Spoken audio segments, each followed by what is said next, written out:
Hello everyone! For today's video, samahan niyo ako ngayon gumawa ng isang napakasarap na vegetable salad. At kung ikaw ay diet, ito yung para sa iyo. Napakasarap talaga nito. At kahit gano'ng karami yung gawin ko, halos maubos ko dahil gustuhan ko talaga pati yung lasa nito. Ayan, lagyan natin siya ng asin at i-grip natin to. Then babanlawan natin para naman hindi siya masyadong umalat. Gawa yung ingredients natin, lalagyan uli natin ng asin. Ayan. Tapos tatanggalin natin yung mga tubig niya para hindi naman siya mag-watery sa ating vegetable salad. Ganun din yung cucumber.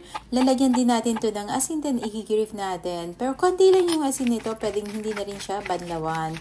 Ayan, pagsamahin lang muna natin at syempre lalagyan din natin to ng carrots.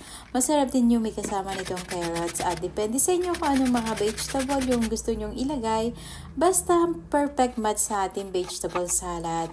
Ito, samahan din natin to ng onion. Masarap din yung kulay red na ilagay dito pero wala akong available. Kaya ayan, white na lang muna. Ito naman yung sauce ng ating vegetable salad. Meron ako ditong garlic.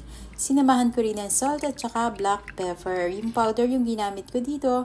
At nilagyan ko din siya ng vinegar. Pwede yung vinegar na balsamic yung gamitin natin. Pero kung walang available, pwede na rin yung regular na vinegar natin. At samahan din natin to ng honey at saka ng mustard. Ayan, yung mustard yung pampasarap natin dito. Ayan, pag okay na yung lasa nito, lagyan natin siya ng ng peanut. Masarap din yung may peanut nito or kahit na anong dry na nuts. Pwede din yung cashew or kaya yung walnuts. Ayan, combine lang natin. Then, yan, ready to eat na yung ating vegetable salad. Thank you for watching. Sana magustuhan nyo yung aking mga videos. At itry nyo to guys. See you on my next video.